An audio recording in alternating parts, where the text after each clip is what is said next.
on a ici un point matériel grand M de masse petit m assujetti à glisser sans frottement sur un cerceau vertical de centre O et de rayon grand R.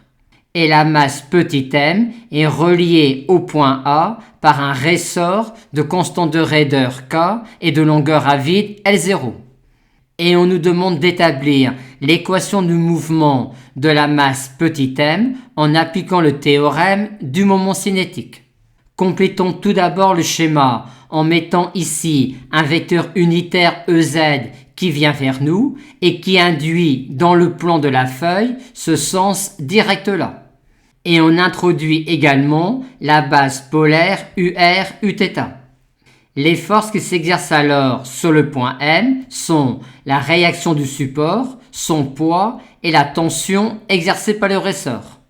Et on va maintenant appliquer dans le référentiel terrestre supposé Galilée 1 et au point matériel grand M le théorème du moment cinétique par rapport à l'axe fixe delta qui est OEZ.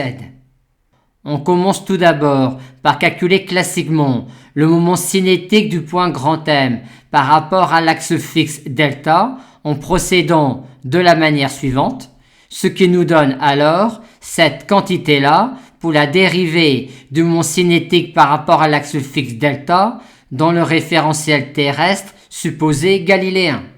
Passons maintenant au moment par rapport à l'axe orienté delta des forces qui s'exercent sur le point matériel grand M.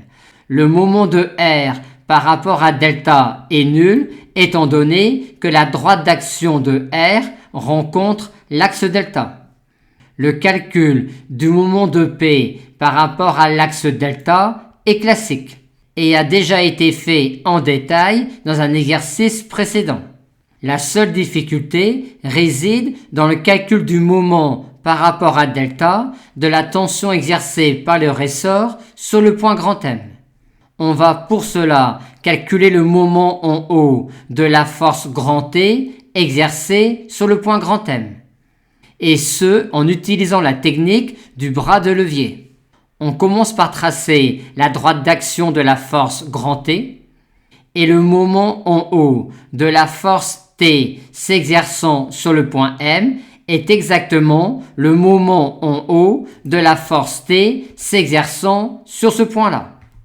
Il nous faut maintenant tout d'abord connaître le réel T tel que la force grand T puisse s'exprimer sous la forme ce scalaire-là fois ce vecteur unitaire-là. On a alors ce réel grand T qui est égal à K fois la distance AM moins la longueur à vide L0. Et comme on a ici l'angle orienté pi moins θ et que cet angle orienté là est égal à celui-là et que la somme de cet angle orienté là plus celui-là donne pi modulo de pi, on en déduit que l'on a ici l'angle orienté θ sur 2.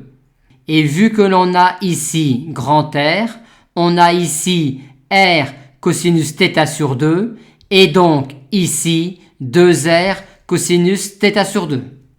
Aussi, pour le moment de t par rapport à delta, on aura déjà cette quantité-là qui sera à multiplier par cette distance-là. Et vu que l'on a ici pi moins θ, on aura ici pi moins θ sur 2 et donc ici R multiplié par cosinus pi sur 2 moins θ sur 2, soit encore cela. Et on a mis un plus ici, car ce réel-là est le réel tel que la force T soit égale à ce réel-là fois ce vecteur unitaire-là, et que ce vecteur unitaire-là entraîne ce point-là dans le sens direct.